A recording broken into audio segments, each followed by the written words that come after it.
Olá pessoal, sejam todos bem-vindos, sejam todas bem-vindas a mais uma aula da nossa disciplina de governo eletrônico, tá bom?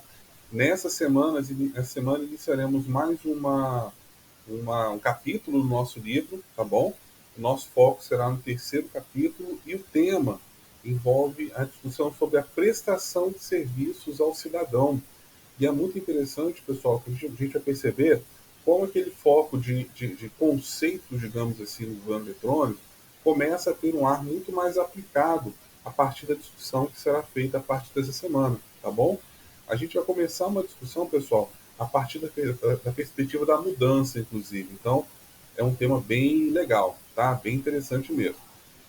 Em termos de materiais, o que foi preparado para o nosso estudo essa semana envolve, além da leitura do nosso material didático, né, que neste caso é o 3, a partir da página 45, ao minto, né, da página 49 do nosso material didático, nós também teremos a leitura de um capítulo do livro Artefatos Digitais para a Mobilização da Sociedade Civil, um livro que foi organizado pelo professor José Antônio Gomes de Pinho.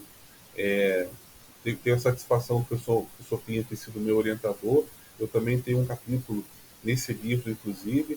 Então, é uma leitura bem interessante que está sendo disponibilizado para vocês também, tá? De maneira complementar aos nossos estudos que são realizados ao longo dessa semana na disciplina. A leitura vai ser do capítulo do professor Hernani, tá bom? E do professor Nicolau, na página 223, tá? Sempre discutindo o aspecto dos serviços públicos no contexto digital. E essa semana, pessoal, e essas discussões que estão sendo colocadas, elas envolvem diferentes dimensões, mas uma que eu gostaria muito de destacar para vocês é justamente a chamada dificuldade de mudança que é percebida no âmbito público, da administração pública, para que ela consiga converter os serviços que estão sendo operados hoje de maneira, vamos dizer, analógica para o formato digital. E são muitos os serviços que podem ser convertidos, desde aquele serviço que a gente pensar mais rudimentar até o serviço mais direto ao cidadão. Todos podem ser beneficiados a partir de uma estratégia de governo digital. Tá?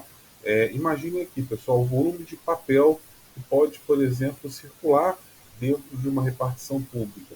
Se eu tenho uma dinâmica ou um esforço de digitalização, por exemplo, esses papéis podem sumir e gerar muito mais transparência, muito mais simplicidade, muito mais isonomia no atendimento para o cidadão, para a cidadã. Então, esse é um dos objetivos da discussão sobre o governo eletrônico, né, sobre o governo digital, mas claro que isso gera uma dificuldade de mudança, seja a partir da infraestrutura tecnológica, seja a partir da dificuldade cultural que também está presente nesse tema, tá bom? E tudo isso vai ser objeto de discussão a partir dessa semana.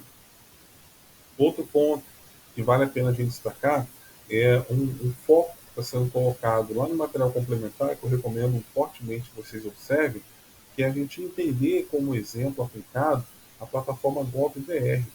A plataforma GovBR, pessoal, é tida aí como uma das maiores plataformas do mundo nessa área e reúne muitos serviços públicos do governo federal prestados ao cidadão. Então, ela traz para a gente uma exemplificação bem interessante dessa aplicabilidade do governo eletrônico e das práticas digitais na área pública, tá bom? Então, para a gente fechar, em termos de orientações gerais, nós temos a leitura dos textos que foram recomendados.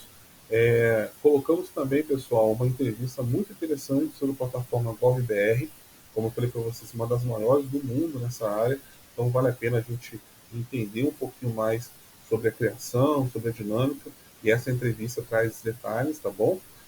A leitura do texto complementar que foi disponibilizado, um texto bem interessante, do professor Hernani, capítulo lá do livro do Artefatos Digitais, tá bom? Além, obviamente, de sempre acionarem a tutoria em caso de algum tipo de dúvida. Tá bom, pessoal? É isso aí, bom estudo para todo mundo e até a próxima.